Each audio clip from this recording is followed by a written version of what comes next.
Hello, beautiful souls, and welcome to Healing with Hila. This is your space for aligning, expanding, and reconnecting with who you truly are. I'm your host, Hila Ferguson. I'm a transpersonal hypnotherapist, life coach, and energy worker. Thank you so much for inviting me into your life.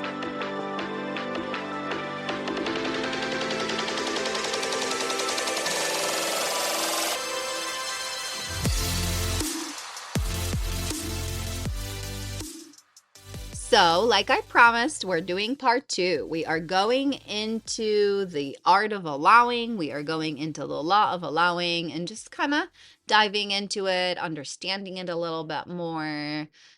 I love this subject. It's absolutely amazing. So the first piece I'm going to give you is a recording I actually did in my car. So forgive me, you'll hear that it's not amazing, but I was getting information. I had my recorder. Spirit said, turn it on, record, play it. It's important. And so we're going to go into that at first, where I just kind of talk a little bit about a chat I had with James and some channeling I got around allowing and all of those pieces. And then we're going to go a little deeper into Abraham. I'm going to talk to you guys about this piece from their book. We're going to dive a little deeper, dissect it a little bit more. And then we're going to end with a nice little allowing meditation. And so I really hope you enjoy. Here's the car segment. As I'm creating this episode about the art of allowing, I asked James to give me an example of something that he scanned recently or any insights that he have around that he experienced on his own. And he said that actually, yes, that he noticed a few weeks ago feeling triggered by this concept of a trans woman.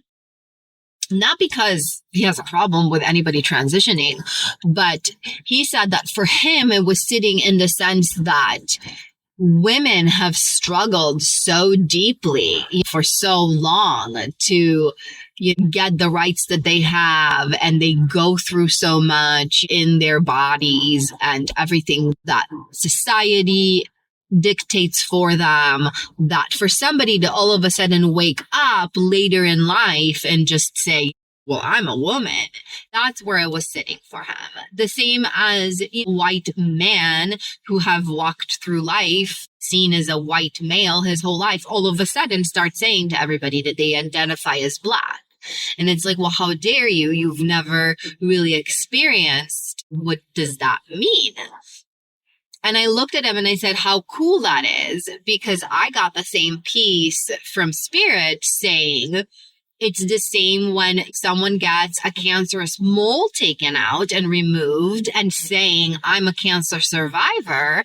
And another person have gone through 7-8 months, a year of extensive surgeries and chemo and eventually survived the cancer. And it's like, well, how dare you call yourself a cancer survivor? All you need to do was go to the doctor and get a mole removed locally. Like you didn't even go under. You didn't have to do anything. And somebody else gone through the same process. And there's a place within us that struggles with allowing that identity, with allowing that label, because we haven't earned it. And it was really beautiful. So for him, he said that when he was scanning this and meditating, Spirit started to remind him of how things were when he was younger, around gay and acceptance, and how the AIDS pandemic was running rampant and people were getting sick and you didn't know that they were gay in any way. It was hidden. It was a taboo. It just started to come out. And here we are now where, for the most part, in modern life, it becomes accepted. It becomes more than accepted. It's a normal thing. It becomes normal for so many. And it's becoming so normal now that we've taken it even deeper. It's not just same sex. It's deeper. It's different identities and transitioning and all the identity around our sexual identity and all those pieces. And he realized that when a society goes from a taboo and untalked about to a space of more than exception to a normality, there was an expansion that happened. There was an expansion in consciousness that happened. And that we are extremely grateful for that. And for anyone that partaked in that expansion, whether you are the one in the space of allowing another or the one in the space of the one who allows yourself. And you realize that as the expansion happens in society, it happens in the universe, and how really in truth we feed the expansion of the universe by going through these pieces. And to me, they showed the piece around this idea that we romanticize suffering. We reward suffering. We reward suffering by the label of surviving. And in truth, if I look at the cancer examples, I'd much rather be the one that called the cancer into their reality in the form of a mole that gets removed, and I am done with that story and restored back to alignment, than to be the one that has perpetuated in the story of disease and illness and stuck to it for a year or more, and then got the label of surviving. As a society, we tend to praise the one that experiences more contrast, and we tend to get upset at the one that just has things happen easily for them. And it's so true as it sits on abundance. We see those billionaires just becoming even more rich, even getting even more billions, right? And we get angry. Like, how do you get to do this so easily? Don't you already have enough? Why do you need more? But in sense, this is the essence of expansion. When energy is, more follows, it expands. If you're already really good at making 1 billion, you're going to be really good at making more. It's just the way that manifestation works. And when we realize that the more we can be in a space of allowing another to be in that flow, the more we can allow ourselves to be in the flow and receive it as well. The more we notice that their success means that we have lack, the more we expand that idea and that notion in our life. And so we'll keep seeing everybody else succeeding, and we keep feeling like they're taking from us.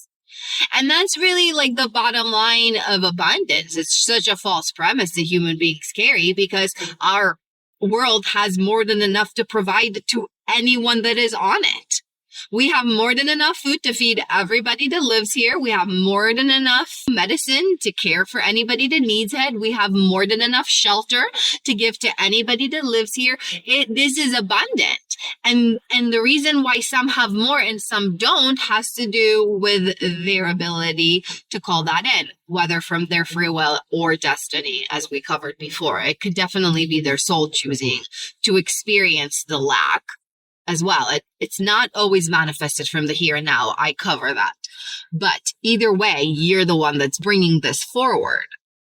And I noticed that allowing, for me, and I think for all of us, but I really noticed this for myself, when I get triggered, when I see somebody else allowing themselves whatever, and it's triggering me, it's because there's somewhere where I am not allowing myself the same grace. And that's why it's triggering. When I'm triggered by my husband sitting around doing nothing, putzing on his phone, whatever it is, when I get triggered by that, it's because I have not allowed myself the same space. And I have created and manifested a very, very busy life and a busy schedule and a busy day and an overwhelm, and I can't get through and I don't have help. I know that that's where that comes from.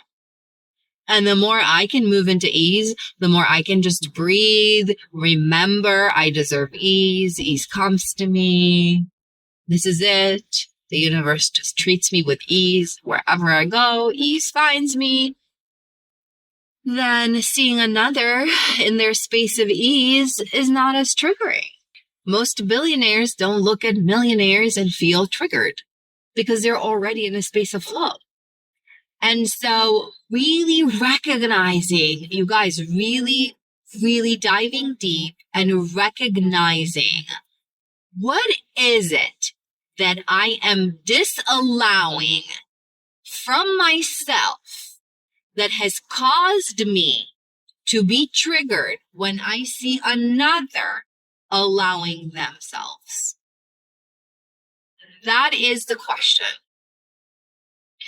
And it sits also into this ideas that somebody else's reality can bleed into your reality and override it. It cannot. Influence will only come into you if you allow yourself to be influenced. If you are in a space of alignment and strength and connection, those experiences don't come into your reality. You don't even see them. You don't even think about them. They're not even part of your story. Since I finished a piece in the car about influence, I wanted to take a moment and just actually open that up a little bit more. It comes up culturally too, I feel like. I kind of grew up with the evil eye, the idea that someone's consciousness can influence you to the degree of messing you up. Culturally, the idea of a curse, a family curse, an attachment. It's prevalent in all areas, cultures, beliefs. I feel like it's there. And in my experience, I really come to understand it a little bit better. We all have free will. We all come with that. And as we move into relationships and dynamics with other people, we begin to influence each other's reality. Because, for example, if I deserve a peaceful life, I have peace and harmony in all of my relationships, my point of attraction starts to activate.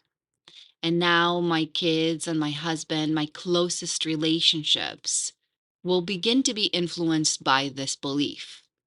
And the stronger I hold on to this belief, the easier it would be for the universe to provide it. The weaker they are in opposing that belief, the easier it would be for the universe to provide it. So if they're not actively running, screw harmony, I want chaos, whatever it is that's completely opposing to the ease and the peace that I'm calling in, it's going to be easy to influence this. And that's where the free will piece comes in. Their free will is not necessarily sitting in opposition to it. They might be neutral about a certain thing. And then once it becomes prevalent in their reality, it's kind of like, oh, that kind of feels nice. I actually want more of it. And now you're co-creating. Same goes for any kind of negative, quote unquote, influence. If I am in a state of depression, I'm in a state of everything is falling apart, nothing is working out for me, chaos and trouble follow me and go anywhere I go. And I stand very firmly in that belief. And I co-create with my partner or my kids or my family in that way, and they're neutral and they're not standing very strong in their alignment and happiness and wanting harmony and peace, then I will bring them into my reality. And chaos will be in my home, and we will be fighting, and things would not be great. And that's the whole premise of influence. So no one's negative behavior can ever come into your space if you're not in a vibration that allows it, if you're not in at least a neutral space, right? You don't have to say, I want it, but if you're kind of in that malleable, I'll go wherever the tide takes me, then yeah, you'll get swept away. And how do we shift that? And we're going to go into it more in a minute with the Abraham piece. And it's like, how do we shift that? By connecting to our alignment. I'm going to give you the same example. And so if I come from that space of depression and the space of destroying everything I touch and nothing is working out and chaos always prevails and my relationships are awful, and my husband is in his super alignment, everything is working out for me, I am strong in that space, my attitude will not seep into his reality. Two things will happen. Either one of us will start shifting and become influenced by the other, or our ways will separate. The two vibration will not be able to exist with one another. And when it comes to a broader scale, when it comes to just publicly, you'll hear me, I'll give you a little example about going to the beach.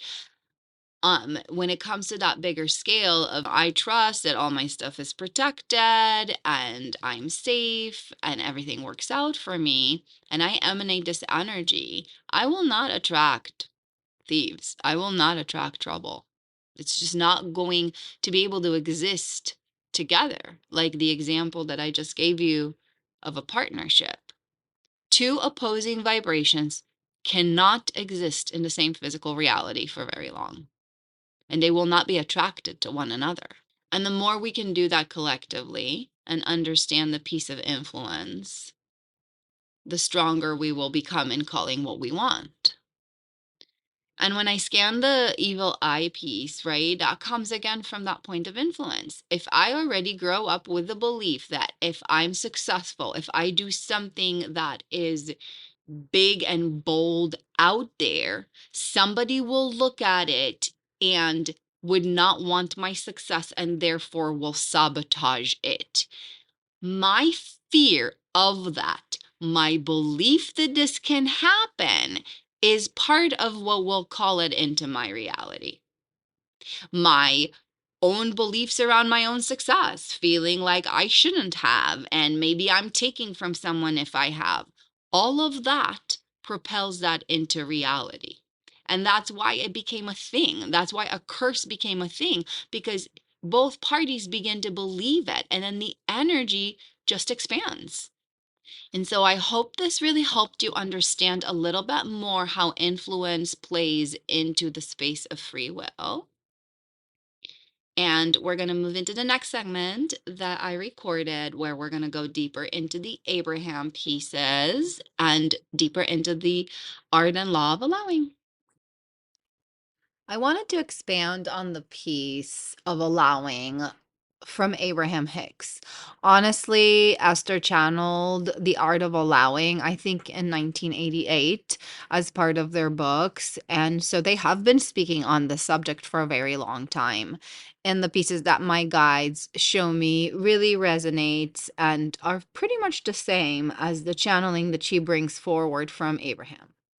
And so I was listening to these pieces in the book, and I wanted to bring it forward and kind of dissect them a little, open them up a little, talk to you guys a little bit more.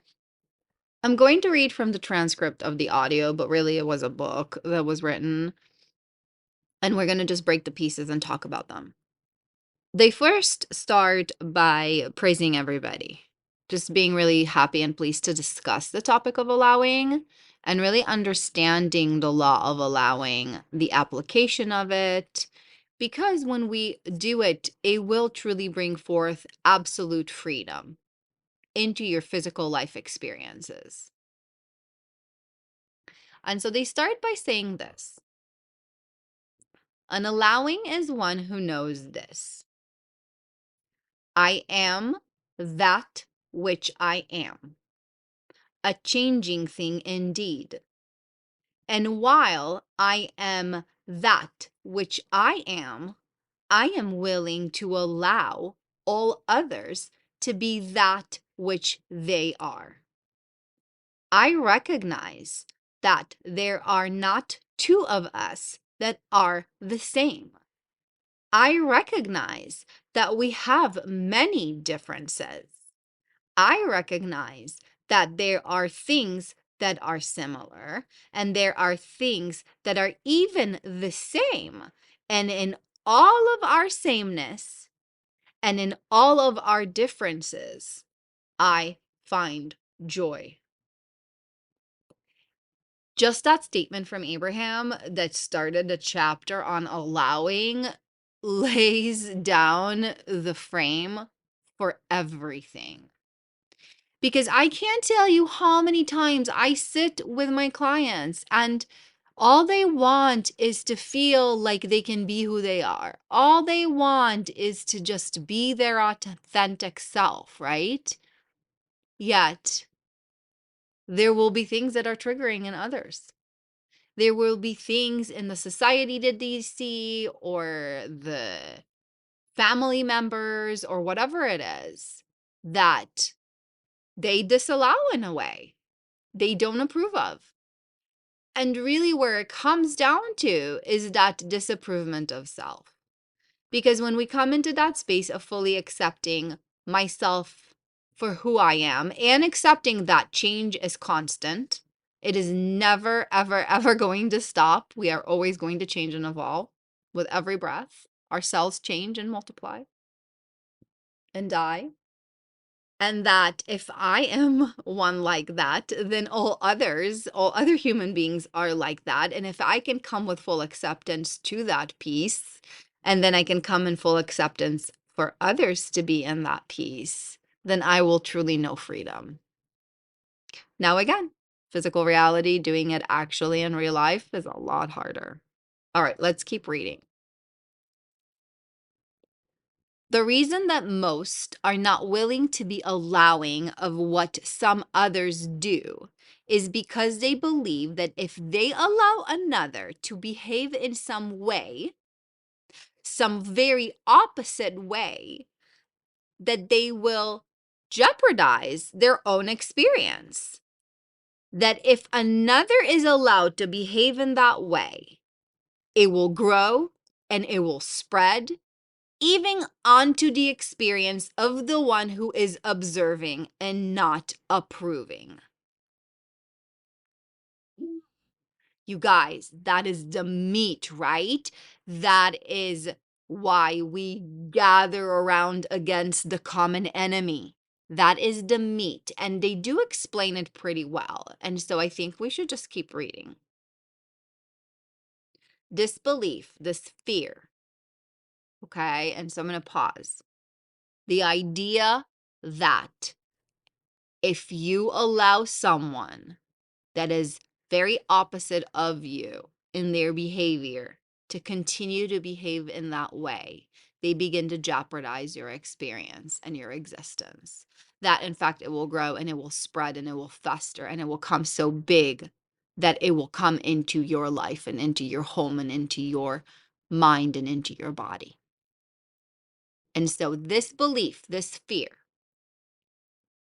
this wanting to protect oneself, this attitude of vulnerability comes not because the vulnerability need be there, but because it is not understood what causes the vulnerability. It is not understood that it is not necessary for the experiences of another ever to seep into the experience of any other.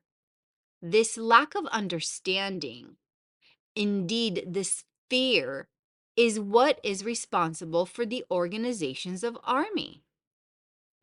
It is what responsible for the attitude that we must band together to be larger and more powerful.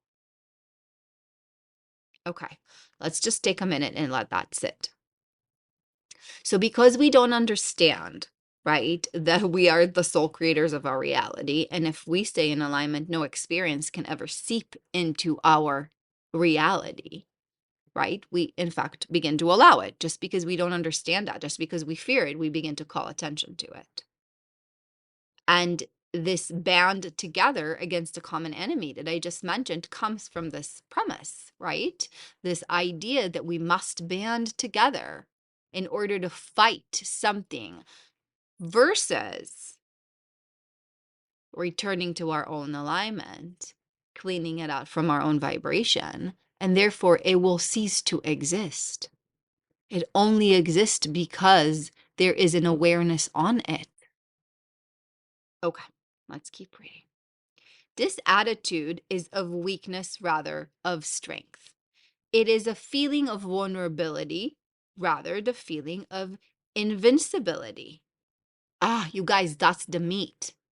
That's the meat. When you are afraid that somebody else's behavior is going to seep into your own reality and in turn influence you to the point of change, then you are holding on to the most vulnerable premise. You are putting yourself in a space of victimhood, and you forget that you are a creator. You forget that you get to rule whatever vibration enters your life, that it all comes from a place within you that calls onto it. You forget the law of attraction. You forget the basis of the universe. And that's exactly what they're talking about. A feeling of invincibility is walking through this world knowing that nothing comes into your experience unless you call onto it, even if you unintentionally call onto it or subconsciously call onto it. And once you do, it is here to serve a lesson. Allowing yourself to know that nothing can ever seep into your reality if you're not in a vibration that allows it. And people will say you're crazy. I remember that story on the beach because I love the beach and I would always go with friends. And like, where do you put your things? And you're all in the water.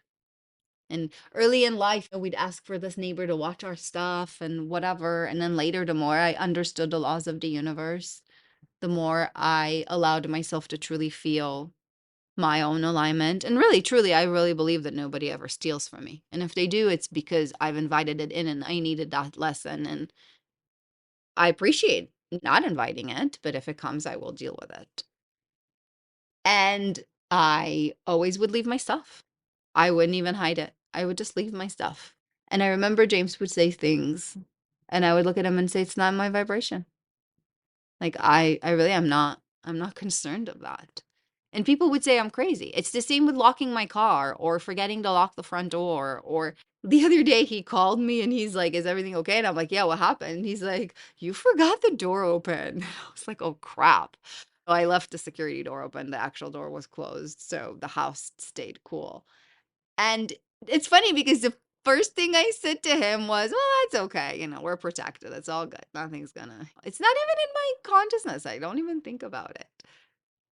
And that's that attitude of invisibility. And it's okay if you guys think it's crazy. I will continue to teach you to live your delusional reality, to live your dream reality over your observed one if you want positive change. Let's keep reading. It is a lack of knowledge regarding the laws that govern your universe. The reason that we are offering these words to you is not that we may free your world from all of its troubles, as the conflict of belief continues to cause one life after another to be lost.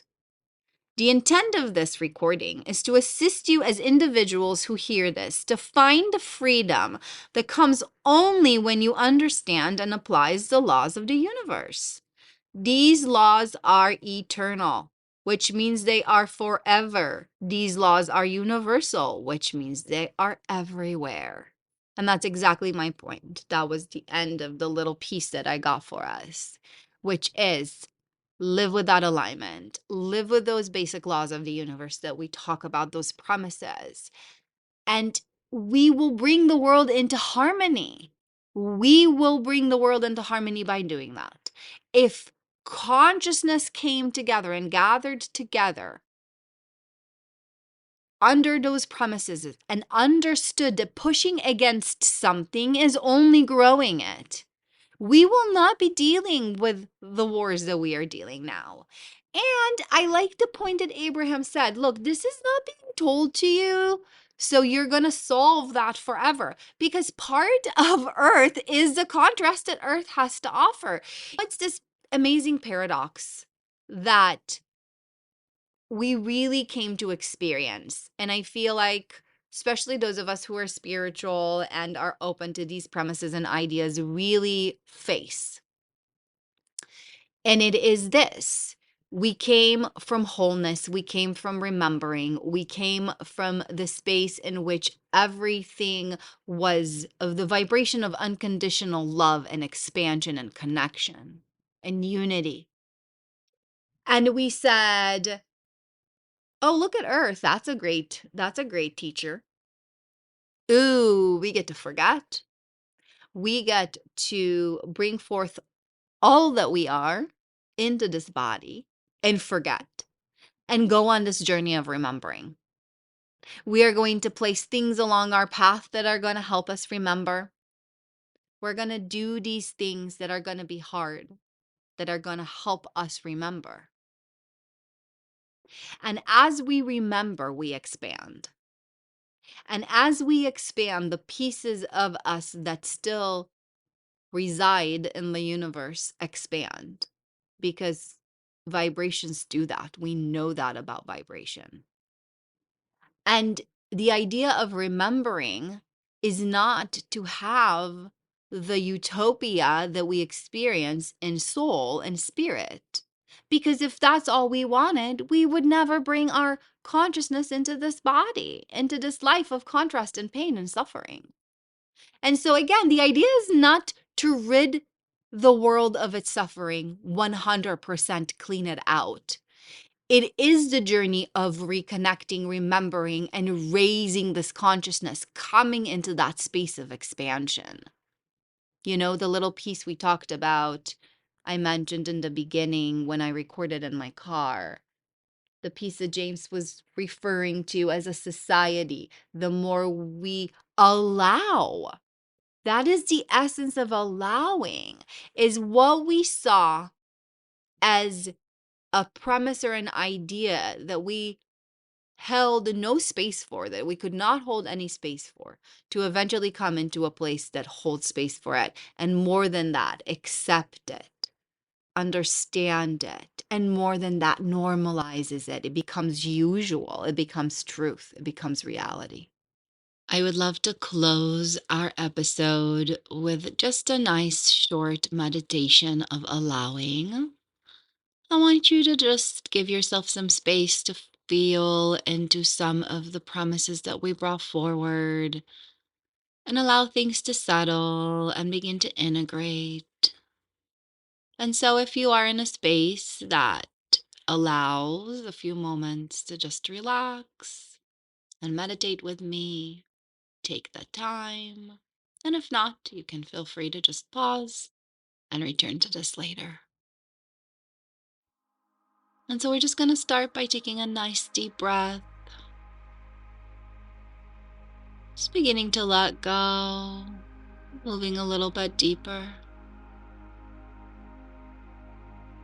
Allowing all the information to just gently settle within your mind. And allow your guidance center, your feeling center, help you sift through the beliefs that resonate and feel good to you, and the pieces that don't. They're not your truth. I invite you to imagine yourself in front of a mirror or a reflective body of water. Wherever it is that you're choosing to look at your reflection is absolutely perfect.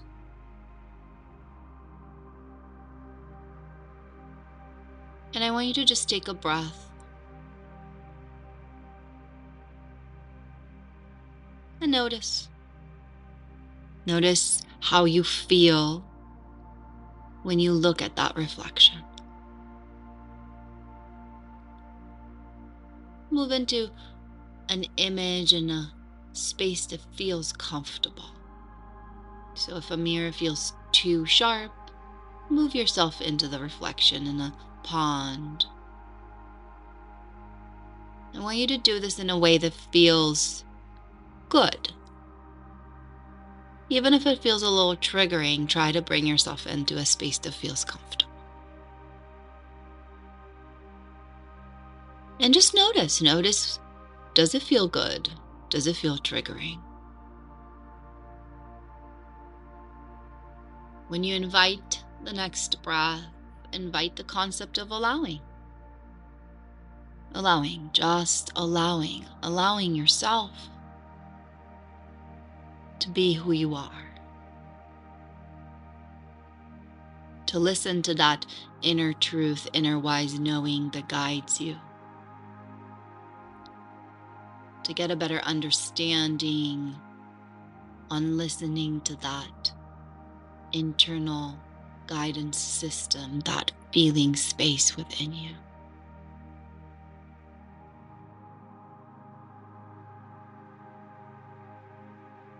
And you can begin by just opening up to some affirmations. I am willing to allow you to be your authentic self. I am allowing me to be my authentic self.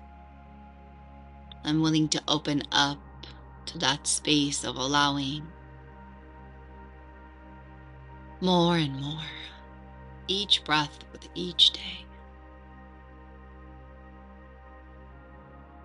The more I allow me to be me, the easier it is to allow all to be who they want to be, who they need to be. And the more I do that, the better and the freer I feel. And the better and the freer I feel, the more I allow me to be me and them to be them. And it creates this sense of harmony in my life, in my world. It invites a sense of trust in me and who I am meant to be and who I am. And therefore trust in them and their decisions and choices and who they choose to be. And it feels good to breathe this peace. It feels good to just let it settle within.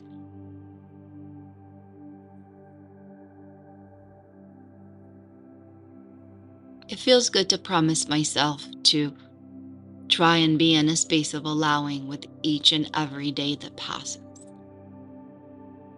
It feels good to make this promise. It feels good to have the intention of allowing others to be who and what they need to be. It feels good to sit in that and to carry that intention. There is a lot of freedom for me in this. And there's a lot of inner strength and power that comes with this knowing. And it feels really good to be reminded that I am the creator of my reality. And since everything is always changing, nothing is constant, I can recreate again and again.